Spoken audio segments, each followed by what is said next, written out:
the silent woods of the Appalachians, a lone German shepherd began appearing near a remote cabin. Never barking, never begging, just watching. The woman inside, a former war reporter hiding from her past, saw something in his eyes. Not wildness, but memory. She left food at the edge of the clearing.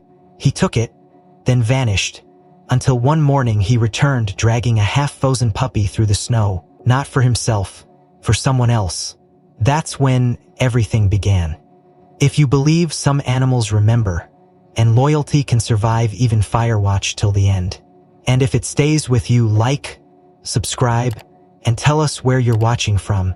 This story deserves to be felt, not just seen. The first morning frost always settled thickest in early December. The edges of the pine trees wore halos of white, and the air hummed with the sound of nothingness.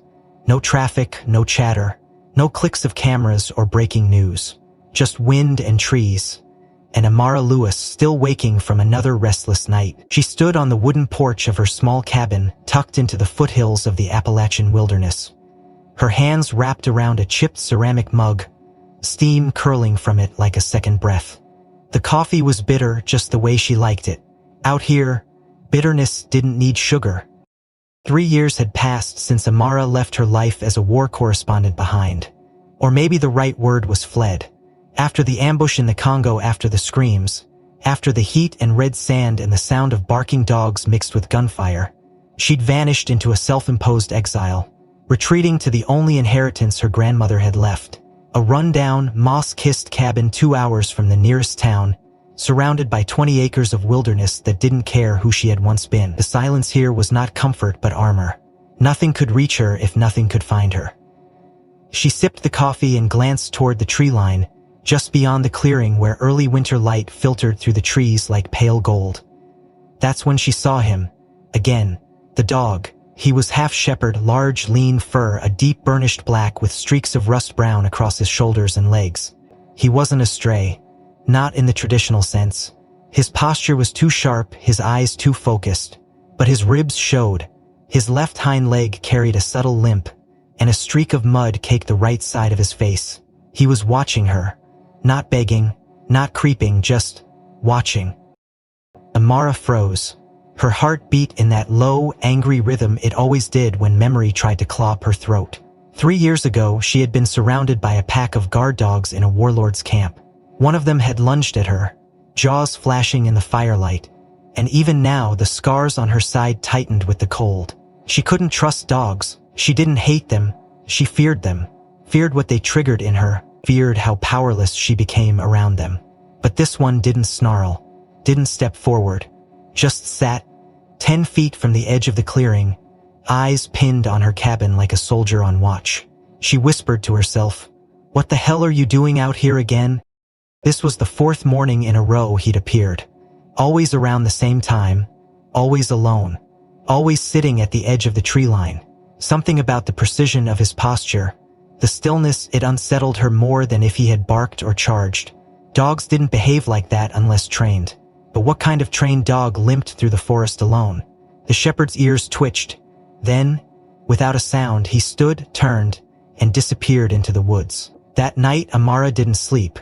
Instead, she sat at her desk, flipping through her old field notes she hadn't touched in years, trying to ignore the flicker of heat in her chest.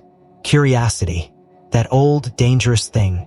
The same thing that got her embedded with guerrilla fighters and smuggled across borders and nearly killed in Sudan. The next morning, she left out a small piece of chicken on a flat stone near the porch, half convinced a raccoon would get to it first. But when she returned hours later, the meat was gone. The stone was clean. No scratch marks, no feathers, no mess. But beside the stone, just 5 feet away, a single paw print in the frost. Deep, deliberate. The shepherd had come and taken the offering. Over the next few days, it became a pattern. Amara would leave a small portion, nothing too generous, just enough, and it would be gone by morning. Once she stayed up late enough to catch a glimpse, the dog stepping out from the woods like a specter, retrieving the meat and vanishing just as fast. He never came close, never looked toward her window. But Amara noticed something strange. One morning, she left the chicken too close to the porch, maybe 4 feet from the stairs. And it was untouched. The following day, she placed it 10 feet away, back near the edge of the clearing. It disappeared by dawn. He was watching, measuring. He had boundaries. Then, the twist. On the 6th day, just after sunrise, Amara noticed a change. The meat was gone as usual, but this time, something else was missing. A piece of the firewood pile had been nudged out of place. A cloth bag of trail mix she'd left under the porch, completely untouched by animals for weeks, had vanished. She crouched down, and that's when she saw it. The tracks down, just one larger, one smaller. The big shepherd hadn't come alone. Amara's breath caught. She looked into the trees, cold slicing into her lungs. The shepherd wasn't eating for himself. He was feeding someone else. A pup? She swallowed hard. Something inside her, something buried beneath years of self-preservation and cynicism and barbed wire thought, cracked open. He's not a stray, she thought. He's a guardian. And for the first time since the Congo, Amara didn't feel fear when thinking of a dog. She felt something else, wonder, and something dangerously close to trust. The 7th morning arrived, coated in silver frost, the kind that shimmered like broken glass beneath a pale blue sky. Amara stood on the porch again, watching the clearing where she'd last seen him, the big dog with the steady eyes and limping gait. But today he didn't come. The meat lay untouched. The woods beyond were silent still. Something in her chest shifted, an unexpected flicker of disappointment. She wrapped her scarf tighter around her neck, trying to shake the irrational concern growing in her stomach. He was a stray, she told herself, a wild animal. Not a pet, not a friend, not a promise. Just as she was turning to head inside, a flash of color near the tree line stopped her cold. It was him, Bruno. He stood further back than usual, just beyond the first curtain of pine, partially hidden in shadow. His head was lowered, his eyes locked on hers. The moment held for what felt like an eternity. Then he stepped forward, slow, deliberate. The movement made Amara's breath catch. She noticed something today she hadn't seen before, not clearly.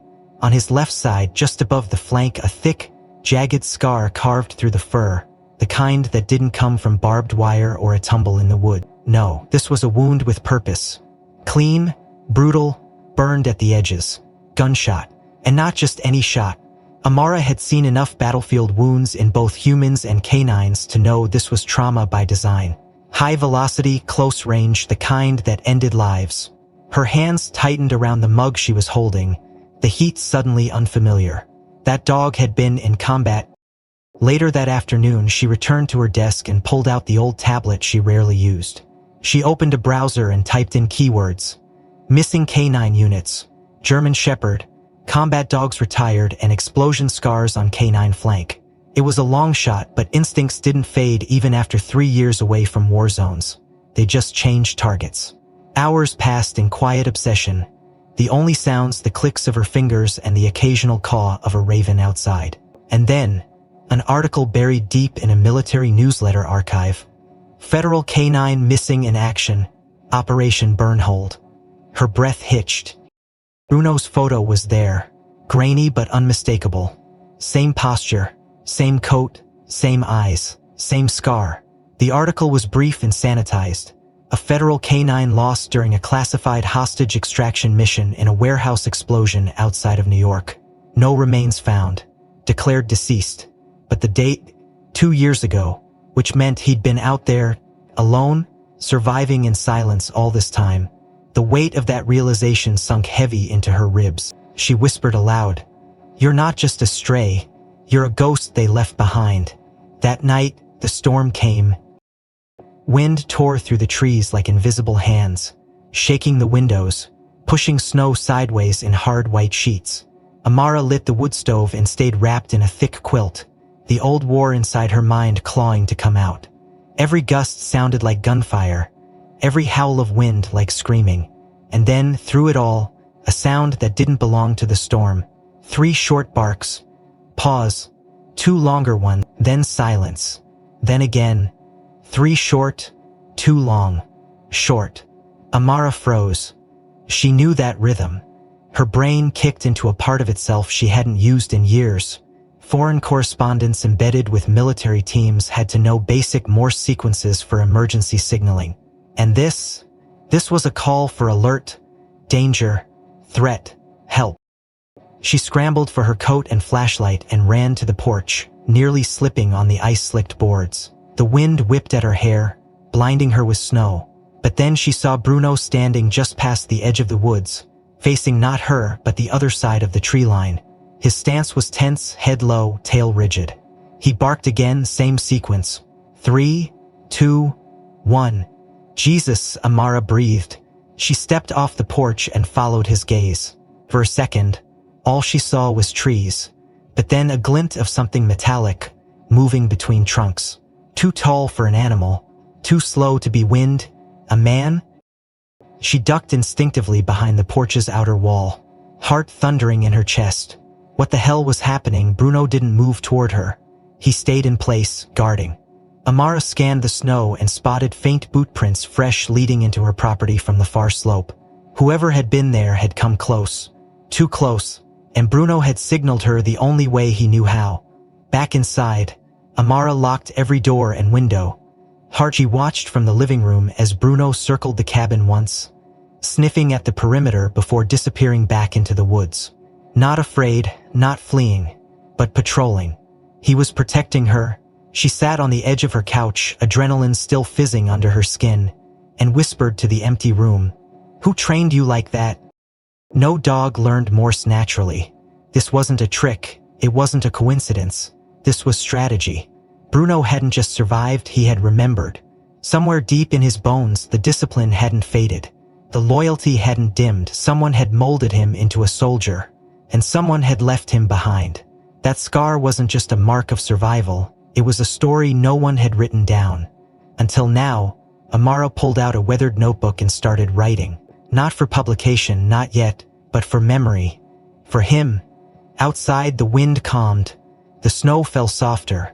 The forest whispered secrets only the wounded could hear. Somewhere in the trees, Bruno waited, and Amara listened.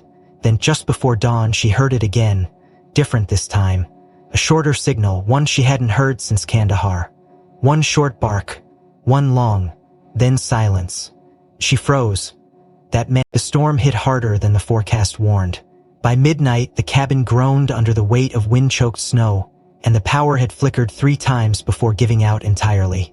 Amara lit the old kerosene lamp, the soft golden glow casting long, shivering shadows on the cabin walls. Her breath fogged with every exhale, and the silence outside had taken on a sinister edge, like something vast was holding its breath. She hadn't seen Bruno for 2 days, not since the night he barked the last Morse warning, short, long, then vanished into the darkness without a trace.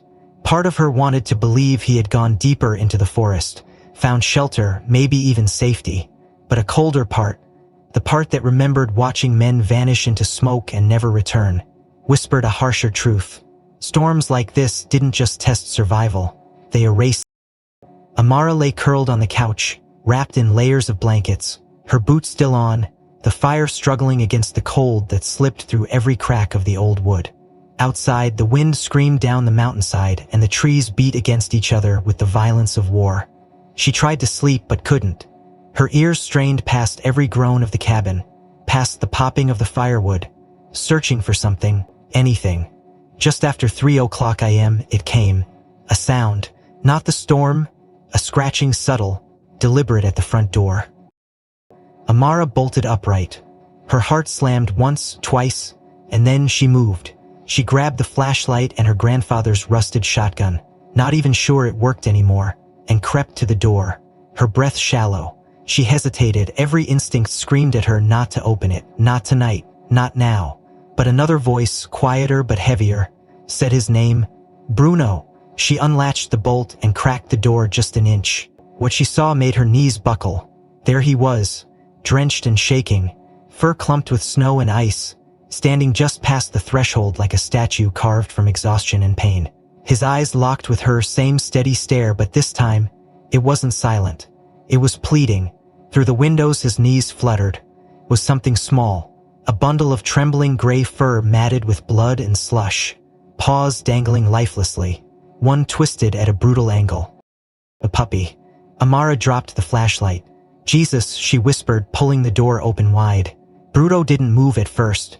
His legs trembled violently, and then, with a soft grunt, he stepped forward, crossing into the cabin with slow, mechanical movements, as if his body had gone far past its limits.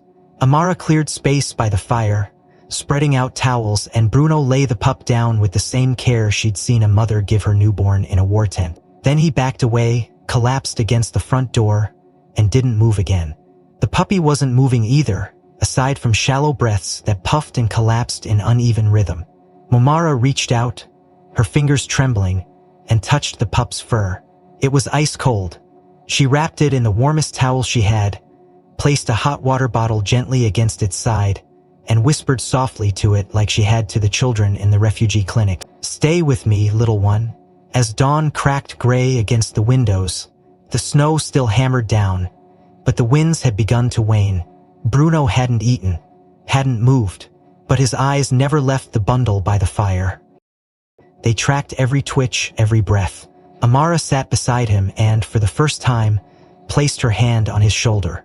He didn't flinch. He leaned. Later that morning, with the storm slowing just enough to make a desperate trip possible, she loaded the puppy into a box lined with blankets and placed it gently in the back seat of her Jeep. Bruno didn't need an invitation.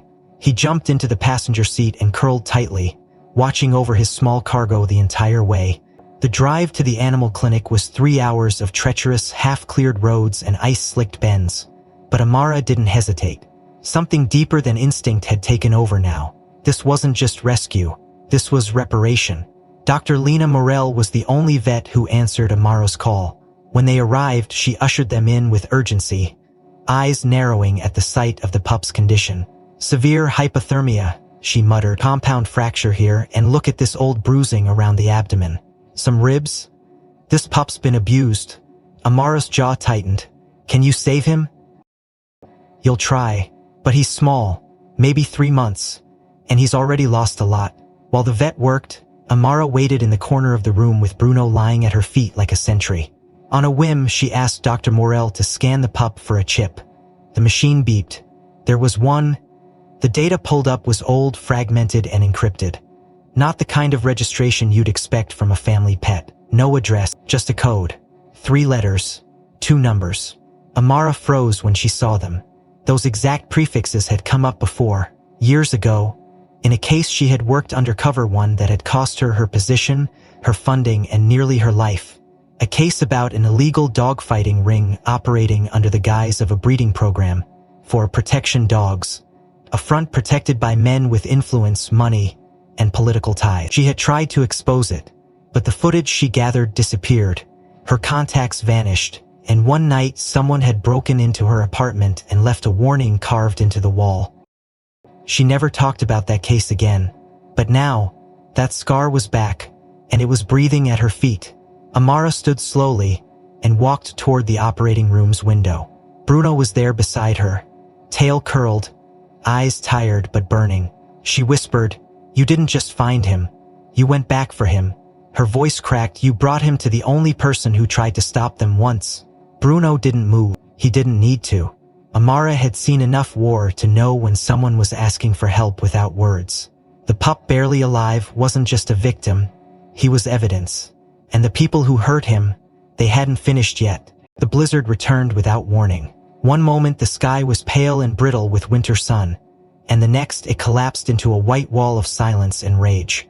The vet clinic had insisted on keeping the puppy, now barely stabilized, under 24-hour observation.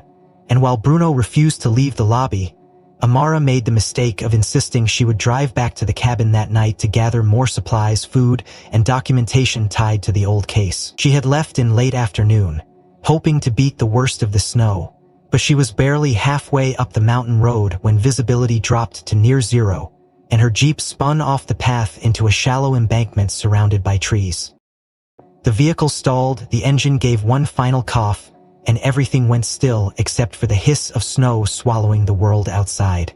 The temperature had already begun to drop, and the wind howled like it had teeth. Marala tried restarting the engine once, twice, but the battery had nothing left to give. Her gloves were thin. Her parka, though insulated, was already damp from melted snow seeping in at the seams. Panic clawed at her throat, but she shoved it down with the same force she used to walk through gunfire in Aleppo. She grabbed the flashlight, shoved open the door against the piling snow, and started walking.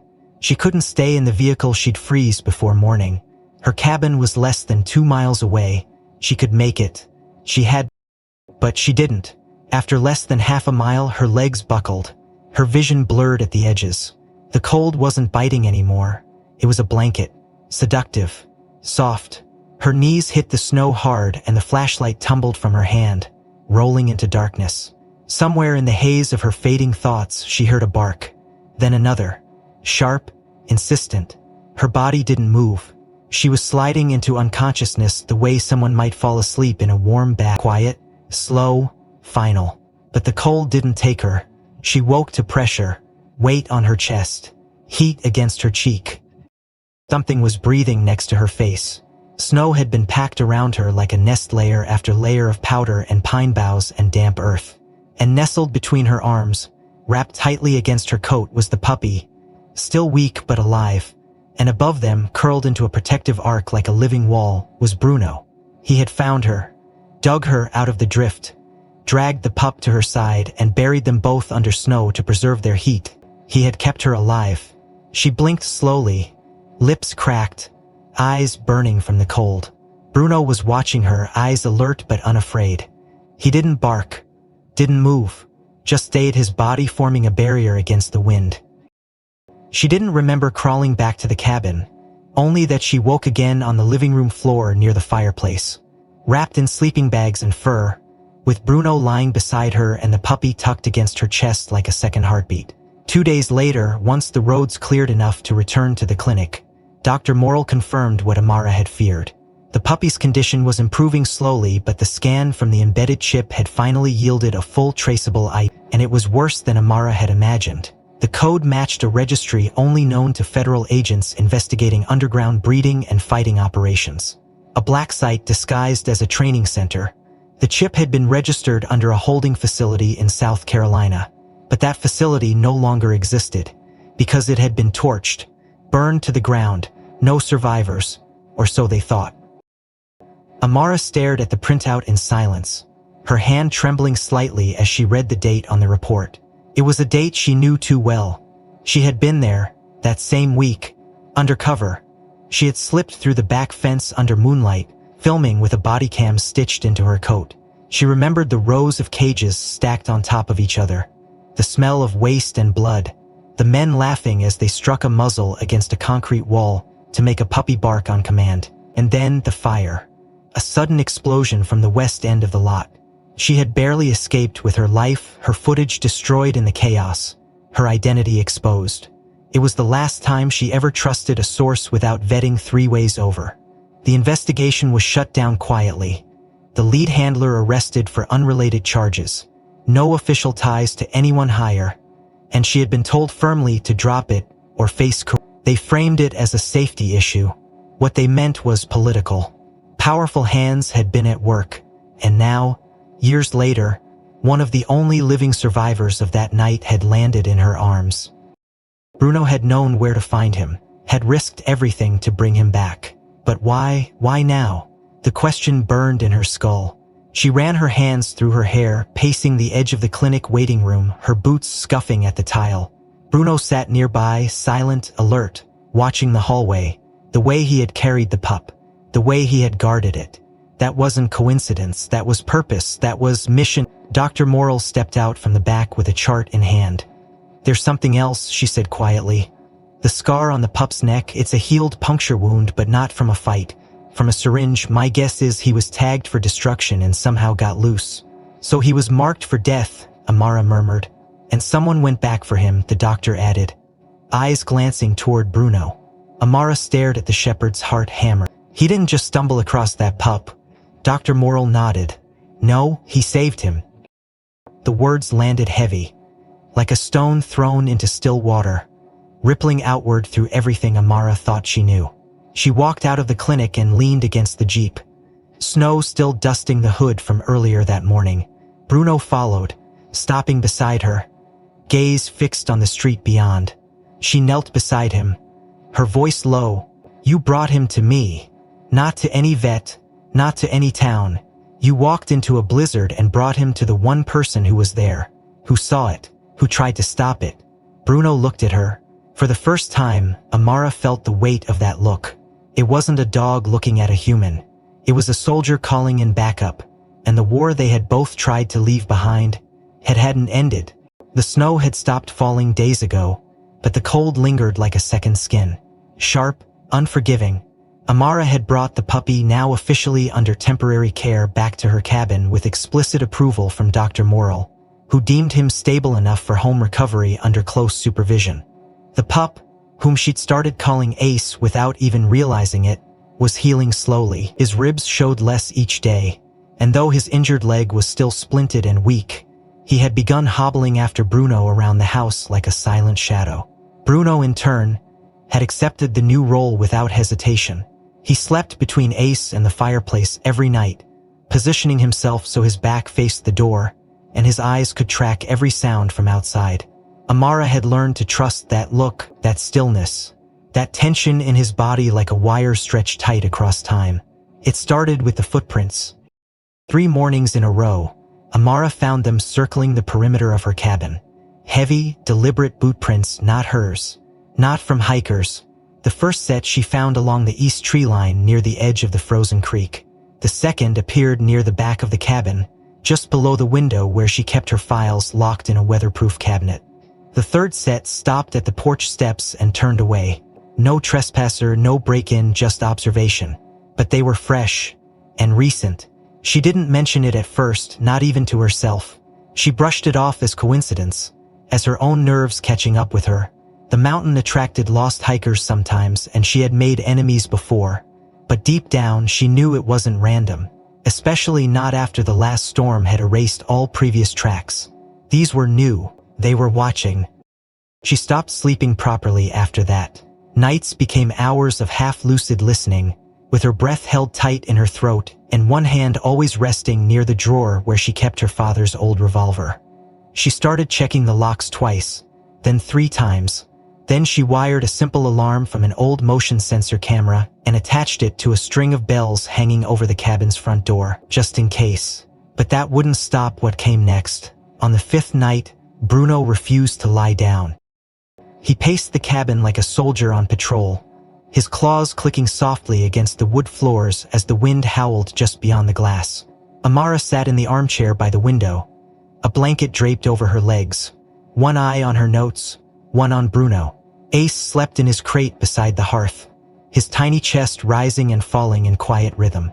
Around 2:13 a.m., the bells chimed once, just once. No wind, no draft. Amara froze. Bruno did not bark. He moved. With terrifying speed and silence, he crossed to the front door and stopped, ears forward, body low. Amara followed, heart thudding in her ears.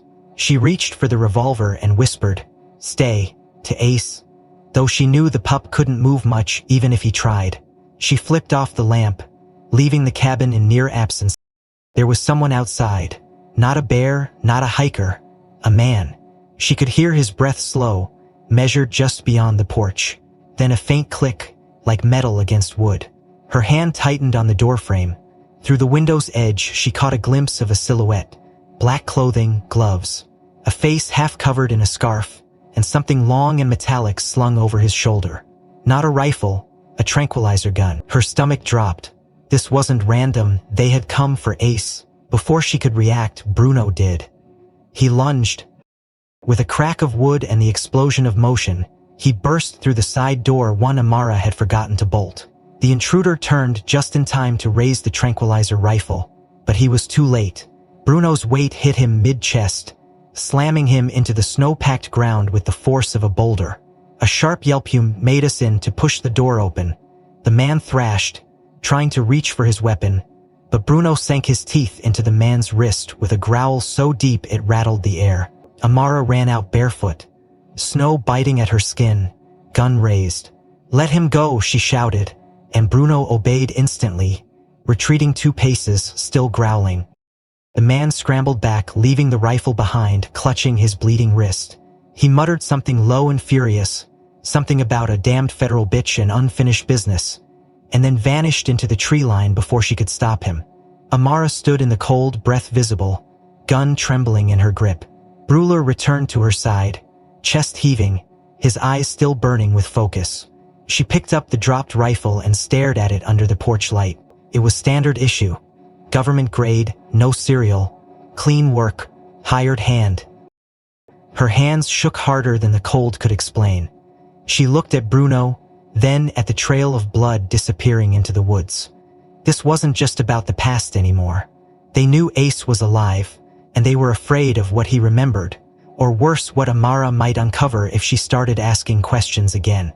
The kind of questions she had been warned not to ask all those years ago. She ushered Bruno inside, secured every lock in the cabin, and stayed awake until morning, listening to every creak in the floor, every shift in the wind.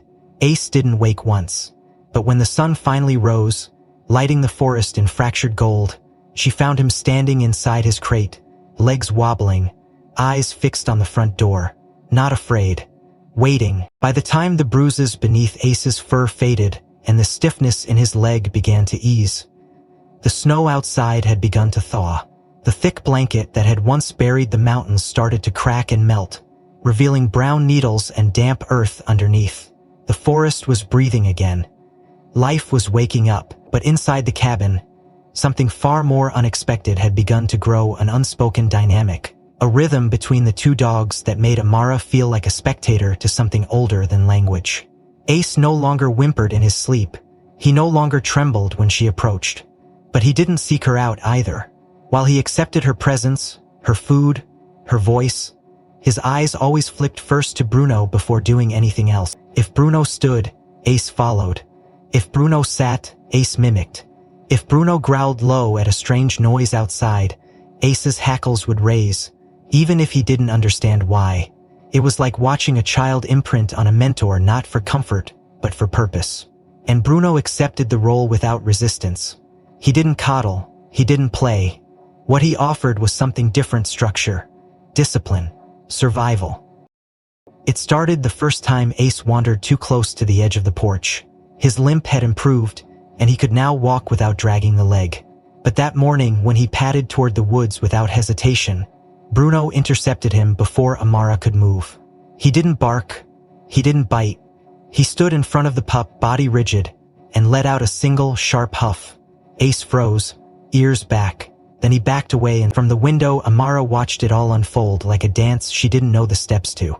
Later that day, Bruno led Ace around the cabin in slow circles, stopping every few feet to sniff at specific spots: the firewood pile, the crate near the shed, the base of the back door. Ace followed, mimicking each pause, each sniff.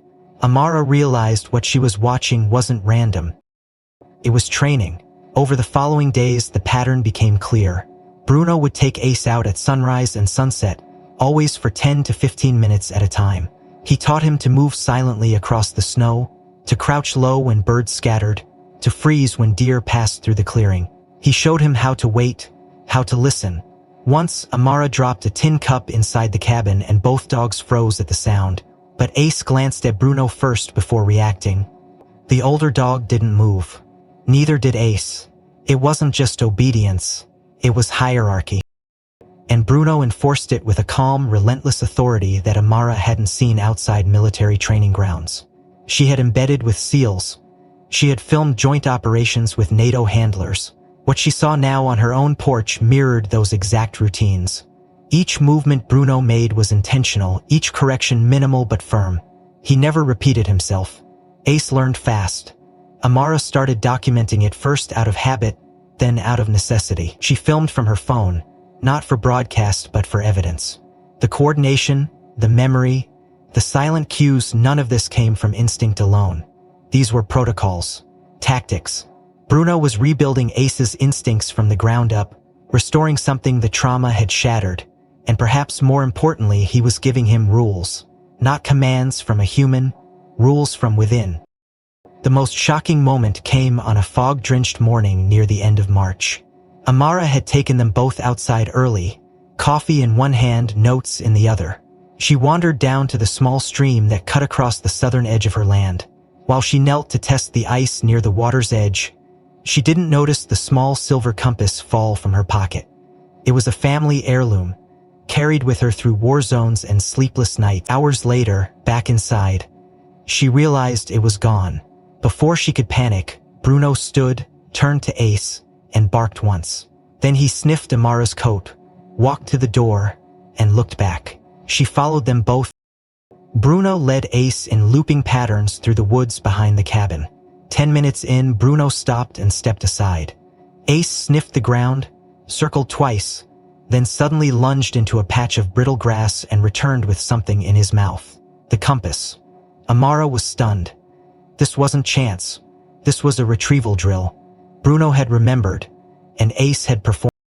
Later that evening, as the fire crackled low and the air inside the cabin settled into its quiet hush, Amara opened her laptop and began cross-referencing old K9 unit manuals with the behaviors she had observed over the past week.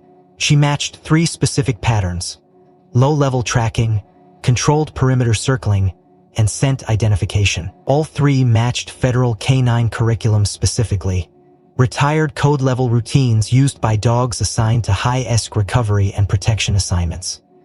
This wasn't just mentorship. This was operational transfer. Bruno wasn't only protecting Ace, he was preparing him. But for what? Amara found herself watching Ace differently after that. He no longer resembled the broken thing she had pulled from Bruno's back during the blizzard. His coat had grown fuller, his gait more confident. He still carried the limp, but he compensated with grace. And when he walked, it was no longer with fear, it was with intention. He began sleeping closer to the door.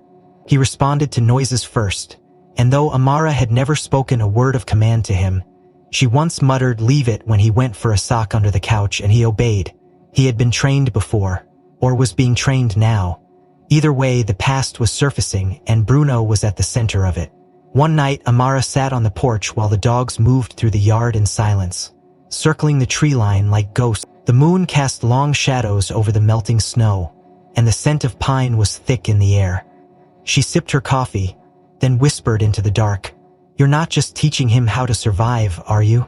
Bruno turned at the sound of her voice. His eyes found hers across the clearing. Then he returned to the trees, Ace at his heels. The morning was too quiet. That was the first thing Amara noticed as she opened the front door with a steaming mug of coffee in hand, expecting to find Bruno standing watch by the woodpile like he always did. Back straight, eyes sweeping the perimeter with the solemnity of a sentry. But the space where he usually stood was empty. The snow had melted enough in the past few days to leave patches of wet earth, dark and soft beneath her boots. But there were no fresh prints, no marks of pacing, no bark, no thud of his paws against the porch as he shifted positions. She set her mug down slowly, her stomach tightening. "Bruno," she called once, twice, voice rising just slightly above normal. No answer. Ace poked his head from around the edge of the cabin, ears perked, expression alert but confused. He turned a circle in the grass, sniffed the air, then looked back at Amara as if asking what to do. She walked to the edge of the porch and scanned the clearing. There, just beyond the rhododendron line, something red caught her eye. She dropped to her knees. It was blood. Not much, but unmistakable. A spatter no larger than her palm, still wet, soaking into the mud like spilled ink. Nearby, a paw print. Large, deep, dragging. "Bruner!" Amara didn't hesitate. She sprinted back inside, grabbed her jacket, flashlight, revolver, and a roll of gauze she kept in the emergency drawer. Ace was already pacing near the door, whimpering in short, anxious bursts. As soon as she stepped outside, he bolted forward, not into the woods, but along the edge, following something she couldn't see. She followed, heart pounding, every footfall crunching through damp leaves and patches of lace. The trail was erratic, small smears of blood here and there, almost hidden. No human footprints, just that dragging mark, uneven and slow. Whoever had come for him had come quietly, had left just as silently. But Bruno hadn't gone without resistance. After 20 minutes of weaving through underbrush, Ace slowed. His nose was close to the ground, tail stiff, head turning sharply every few steps. Amara's breath came in ragged bursts. The trees closed in tighter here, and the light filtering through the branches took on a gray-green hue, casting everything in a muted gloom. Then Ace stopped. His whole body froze. A low growl bubbled in his... Amara came up behind him, scanning the thicket, and then she saw it. A shape, barely visible, lying between two moss-covered boulders. Bruna. He was on his side, chest rising in shallow, rapid pulses. One front leg twisted unnaturally beneath him, muzzle streaked with blood. His back leg jerked once, then stilled. Amara dropped beside him, her hands already reaching out, her voice catching in her throat. Bruno? Oh God. He blinked slowly. His eyes found her. One ear twitched. That was all. She scanned his body and found the wound high on his left shoulder, where fur had been torn away in a perfect, rapid rhythm. No exit wound. A single point of impact. A sniper round. Ace stood close, nose pressed against Bruno's side, whining softly, nuzzling the fur as if trying to nudge him awake. Amara pulled the gauze from her coat pocket and pressed it gently to the wound, even though she knew it would do little. The bleeding had slowed. That was never a good sign. Bruno's body was too still, too cold. She needed help. She needed to get him to the vet. But she was nearly 2 miles from the cabin, and the trail was uneven. Carrying him alone wouldn't be possible. Her mind raced. She pulled out her phone, no signal. Then she heard it. A soft metallic clink against rock. She turned sharply, eyes scanning the ridge above. Nothing. Just wind and the creak of a branch. But she knew that sound. The click of a bolt sliding back, the adjustment of a scope. Someone had been watching. Someone still was. She ducked instinctively and pulled Ace close, shielding both dogs with her body as best she could. For a moment, everything went still. Bruno stirred beneath her hand, his breathing a ragged rasp now. Eyes fluttering still. Filter nose, she whispered softly. Hold on. I'm not leaving you. When the forest offered no more signs of threat, she stood. No footsteps, no voices. Whoever it was had fired once and vanished. Back at the cabin hours later, Dr. Morrill arrived in a 4-wheeler she borrowed from a ranger outpost after receiving Amara's panicked emergency transmission sent from a nearby elevation point. Together they carried Bruno back, swaddled in blankets, Ace following close behind with unwavering focus. The vet examined the wound under floodlight in the kitchen, her gloved fingers moving with clinical precision. This isn't from a hunter's rifle, she said quietly. Too clean. It's not hollow point, not scatter. This is military grade. Something you use when you want one shot to drop a target. Fast, silent, no mess. Amara didn't speak. She didn't need to. They both understood what this meant. Someone wanted Bruno out of the picture, permanently. And if they were willing to use a suppressed round with specialized ammo on a retired canine, they weren't just sending a message. They were cleaning up loose ends. Ace stayed beside Bruno all night, resting his head on the older dog's paw, eyes open, breathing in. Not once did he leave the room, and when Bruno whimpered in his sleep, Ace would whine softly in return, pressing closer. Amara watched them from the corner, knees drawn to her chest, the revolver within arm's reach. She didn't sleep. Not when ghosts were walking the woods. Not when the most loyal creature she had ever known lay broken in the heart of her home. The following morning broke gray and sluggish, the sky low and heavy with unshed rain, as if nature itself was holding back something it couldn't yet release. Bruno lay wrapped in wool blankets near the fire, his breathing shallow but steady, eyes fluttering in restless sleep. Dr. Morrill had administered fluids and a mild sedative, cleaned the wound as best she could, and extracted the round lodged deep in his shoulder. It was a 6.5-inch Creedmoor military sniping caliber, subsonic. No hunting round, no accident. This was tactical, a shot meant to eliminate a threat without alerting the forest. Bruno had survived by inches, and whoever pulled the trigger had vanished without a trace. Erdmora sat at the dining table, hunched over her laptop with a half-drunk mug of cold coffee beside her, Ace curled at her feet like a sentinel. The events of the past 72 hours had burned away the last layer of silence she had built around herself. She no longer had the luxury of pretending this wasn't bigger than her, bigger than one dog or one memory. She pulled up encrypted files from her old field investigation drive, photos and reports she hadn't looked at in nearly 4 years. The last time she'd tried to publish anything related to the new Corinth Kennel compound. Her credentials had been suspended, her articles blocked, and her name quietly blacklisted from 3 major outlets. They said she fabricated sources, that her footage was inconclusive, that the arson, which killed at least 20 canines and allegedly burned every record on site, had been the work of activists. Wild speculation at best, internal sabotage at worst. But none of it sat right. Not then, and certainly not now.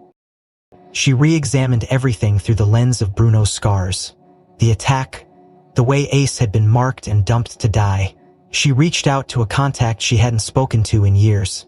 Lyle Hastings, an ex-federal canine handler who now ran a non-profit for retraining retired service dogs. She sent him a few discreet photos of Bruno's stance, behavior patterns, the specific drills he had been performing with Ace. 20 minutes later, he called.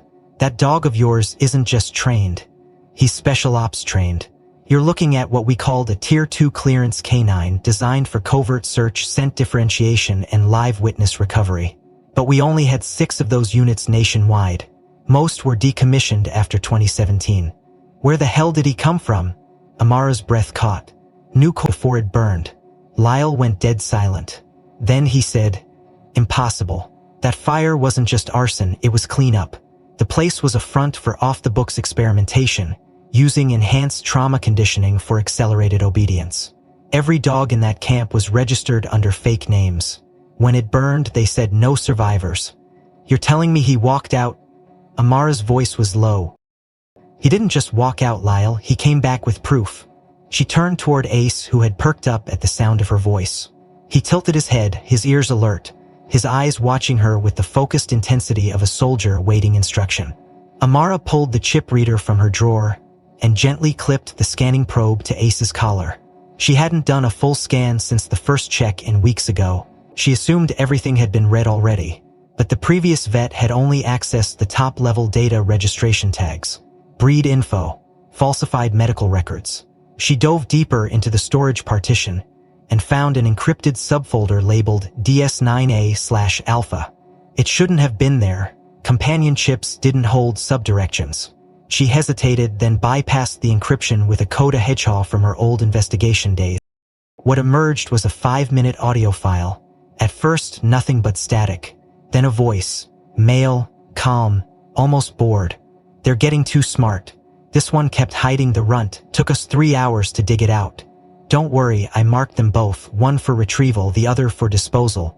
They won't make it through the week." Amara's blood froze. Another voice joined in. Younger, more agitated. The first man chuckled. "Doesn't matter. The chip scrambles everything. No one's ever pulling this out unless they know where to look." Ace shifted at her feet, as if he recognized the cadence. Amara sat in stunned silence as the audio continued. The rest was casual. Fragments of cruelty passed between professionals like coffee shop banter. "Got another buyer in Dubai for the control prototype. She want the fear agent ones or the responder's fear. Easier to parade." A final line before static swallowed it all. "Burn the files. We'll blame it on the activists again." Amara's hands trembled. Her pulse roared in her ears. This wasn't just abuse. This was systemic, organized, and covered up by people who believed they were untouchable. She glanced at Ace, whose entire body had gone still. She whispered, "You weren't supposed to survive." The chip had been meant as a marker, a grave. But by some impossible series of choices, Bruno's escape, his training, the storm of memory that led them here, it had become something else. A key, a voice from the grave speaking through the most unexpected witness. Amara knew what she had to do. She backed up the file, uploaded it to an encrypted server, and sent a ping to 2 trusted contacts, a whistleblower attorney in DC and a documentary editor in Portland. Neither would ask questions. They had been waiting for her to return to this story for years. She stood, grabbed her coat, and walked to the fire. Bruno stirred. His eyes met hers. She knelt beside him and laid a gentle hand over his side. "You brought him back," she whispered. "You brought the truth back. And now it was time to finish what he started." The courtroom was colder than Amara expected. Not in temperature, but in tone. The sterile hum of white lights overhead matched only by the dead-ass stares of the state officials seated behind polished oak desks. The Department of Agriculture had agreed to the hearing on short notice only because of the leaked audio file. Amara's encrypted message had somehow bypassed the bureaucracy and landed directly in the inbox of a sympathetic investigator. Willing to stick his neck out, now here she was, back in a city she'd long since left behind, in a tailored black jacket that didn't feel like hers. With Ace sitting obediently at her feet, Bruno still recovering back at the cabin under watch from Dr. Morell. The judge's gavel opened the hearing at 10:00 a.m. sharp, and the chairs creaked as a small audience settled in a few journalists, some legal observers, and a smattering of government liaisons with faces carved from stone. Amara stood when called, voice steady despite the storm beneath her ribs, as she laid out the findings in clear, clinical language. The chip, the audio, the chain of abuse stretching across state lines, and the connection to the New Corinth facility whose incineration had once buried every lead she'd chased. Across the aisle, the defense table remained quiet until the lead attorney stood. His suit was immaculate, his face older than she remembered but unmistakable. Elliot Varn, the same man who had pulled her credentials 4 years ago, had reviewed her footage with cold detachment and told her to stop chasing ghosts and focus on stories that won't ruin your career. She felt her throat go dry, bile clawing behind her words, but she didn't flinch. Elliot adjusted his tie and smiled a courtroom smile, flat, professional, insincere. "Miss Lewis," he said, "surely you understand that unverified chip recordings are inadmissible unless corroborated by certified tech analysis. Your connection to this case is emotional, not evidentiary. You found a stray. That doesn't prove a conspiracy." The word stray made Ace's ears flat. Amara looked down, hand grazing his shoulder, grounding both of them. She opened her laptop and played the audio for the room, letting the file speak in static-laced horror for itself. The judge shifted. The gallery went still. Elliot didn't blink. "You'll need more than words," he said. "Show me physical proof." Amara clenched her jaw. That was the trap. They had torched everything. That was the point. Bruno's wound, Ace's trauma, the digital trail, it was all traceable, but not physical enough to unsee the corporate protection funding this operation from behind layers of shell organizations. She sat, fingers tapping her notes in frustration, when suddenly, without warning, Ace stood. Not abruptly, not in panic. He rose with purpose, ears erect, eyes fixed on the far wall of the courtroom. Then he tilted his head back and let out a sound Amara had never heard from him before. A howl, long, low, law-modulated. 3 short tones followed by one long, a canine emergency signal. The room froze. Amara's breath caught. Ace stepped forward and barked once, sharp and direct, toward the courtroom doors. Then they opened. Bruno. He walked in slow, still favoring his shoulder, but his posture unyielding. Around his neck hung a ragged leather collar Amara had never seen before, and clipped to it, swinging gently with each step, was a chain, rusted, cracked, and at its center, embedded in the leather, was a chipped, blood-stained tracking capsule. Bruno padded forward to Amara and dropped the collar at her feet. The room erupted. The judge slammed the gavel, demanding order. Elliot stepped back, visibly rattled. Amara knelt, her fingers trembling as she lifted the collar. The chain was broken, likely torn from its mount. Inside the capsule was dried blood, and beneath it, a serial number engraved in steel. She recognized the prefix. It matched the black site ID from New Corinth. The chip had survived. More than that, it had been removed manually, then hidden. Bruno had carried it all this time.